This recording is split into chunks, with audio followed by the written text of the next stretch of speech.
What's going down, guys? So, I know everybody's getting burnt out about this thing, but I'm not. I'm just getting full into it about the investigation. So, let's just take a step back and look at what we kind of know. 9:59, Campos gets hit. So they say. 10:05, first volley of shots coming from up at the Mandalay Bay. So they say. 10:08, Lvmpd gets the first call of active shooter. 10:19, or was it? I think it was before that. First, Lvmpd off-duty cops are on the 32nd floor because supposedly they were already at Mandalay Bay for another deal. 10:19, last shots are heard from 32-135. So they say. Man, I got a bunch of shit in my mouth, but whatever. 10:24, according to UFO Hunter UK, cops and Campos meet at the elevator. There's a missing 6 minutes there somewhere. Around 11:20, they breach the first room. 7 minutes later, they breach the second room. October 2nd, later that night, they did the first briefing. Officer Lombardo was cool, calm, collective.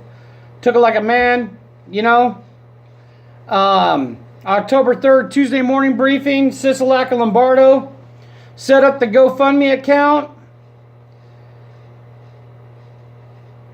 October 3rd, the afternoon briefing. Jim Murin donates $3 million to the Victims Fund, along with $600,000 that day from other people that was not included in the GoFundMe account. October 4th, the timeline change. A couple days later, timeline change. October 9th, timeline change. What are we missing here? That's just like a brief overview. There's other things that happen, but I'm just trying to hit the main points.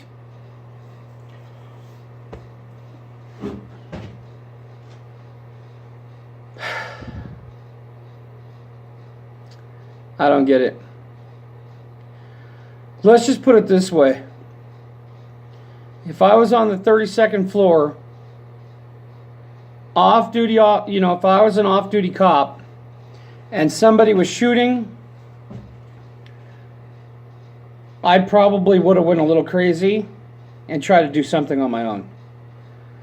I don't think I would have waited 72 minutes. Campos got hit, yada yada. I kind of would have done what UFO Hunter UK would have thought. He had the camera supposedly in the peephole. He could see you coming down the hallway. The food cart had cameras. But if you come up that stairwell, you could come at that door and you could come at it pretty hard with two officers.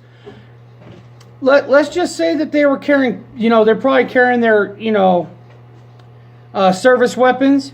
They probably held 15 in the clip, 1 in the pipe. So that's 32 rounds apiece, just in their weapons alone. And they carry extra clips, probably another 32, 16 or 15 and 15, so another 30 rounds. So that could be 62 rounds between the two of them. 62 rounds could go a long way.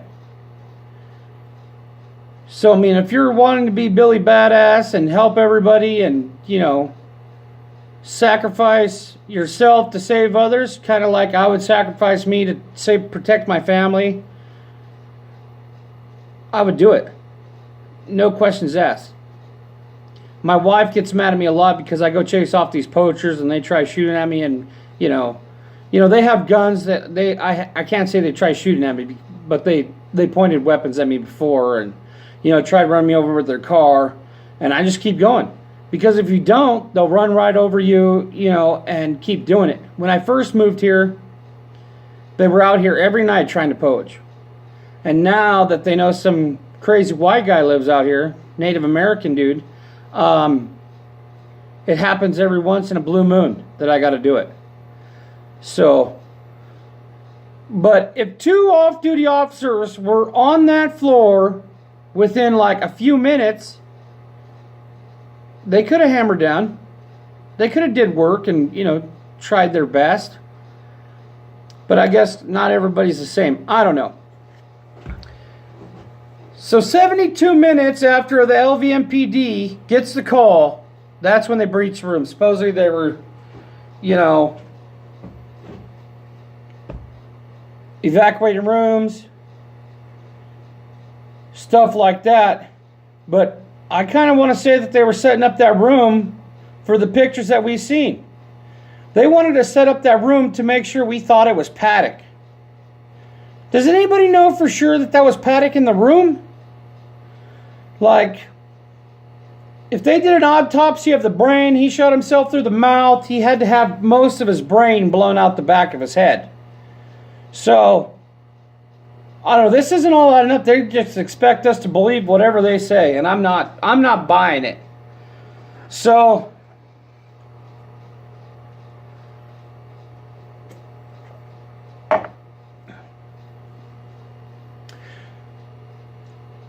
you know, they're looking for the person of interest. According to Laura Loomer, somebody checked out Paddock's car a couple days before the shooting without the key card being used for the room. What about the receipt for the tannerite? They should be able to track that back. These are all valid points, and we need to figure this stuff out. The coroner's report, the autopsy, we need to figure out the time of death. That will tell us a lot. Did he have, you know, eardrum damage from shooting? Because if it was him up there shooting, he would have some kind of damage if he didn't have ear protection. Did they find ear protection in the room? Why is it such a big secret about how many cell phones were in the room? What about the cell phone that had like a lifetime battery in it that didn't have to be, it was a rechargeable battery that didn't need to be recharged? Does that make any sense? How can you recharge? There was a charger missing for that phone. It was a unrechargeable phone that had a charger. That's the guy that designed it was the guy that they found that suicided himself, or they suicided him, and his handicapped daughter that was in a wheelchair. This is all stuff that I've been trying to figure out. You can't shoot yourself in the back of the head with a shotgun. Can't do it.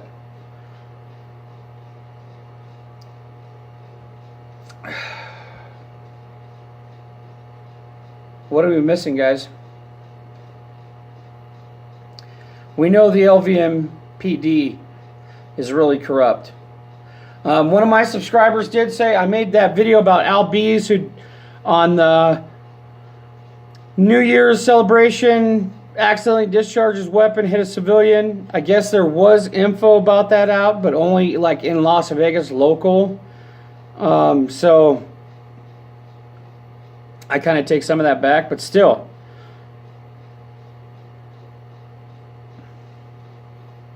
I'm just trying to think. The coroner doesn't want to tell me anything. They say they can't give nothing to me, but they can only give it to the family. The Public Information Office, the woman by Jackie, has still yet to call me back.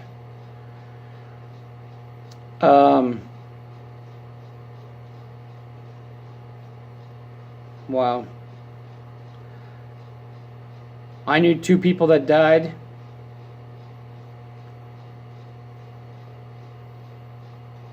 So, I mean, I try to work on this stuff like when I can. So I'm trying to do the best job I can. Oh, I just got a text message that UFO Hunter UK is back on. Don't know if it's true. Haven't had time to check. But I'm sure you guys will let me know. Tomorrow's going to be a big day. I have work in the morning. Then we have some tannerite. We got some windows coming tomorrow. We're going to get some answers. So, I hope you guys are all having a good night. It is probably 8:30 my time here, Pacific Standard Time. On the comments, let me know what time it is when you guys watch it, and let me know what time zone you guys are in, just so I kind of check things out. But I'm going to be working on the PayPal thing. A couple of my subscribers said, yeah, do the PayPal thing. If you guys could help, that's so cool. We could do more fun truth gathering test. And one of my subscribers says she'll help with some logos for Farmers for the Truth. I think that'll be kind of cool. Maybe I can make some shirts that say Hammer Down or something. That'd be awesome. But until next time, guys, hammer down. Give me a like down below. Subscribe to my channel. And I'll see you guys on the next one.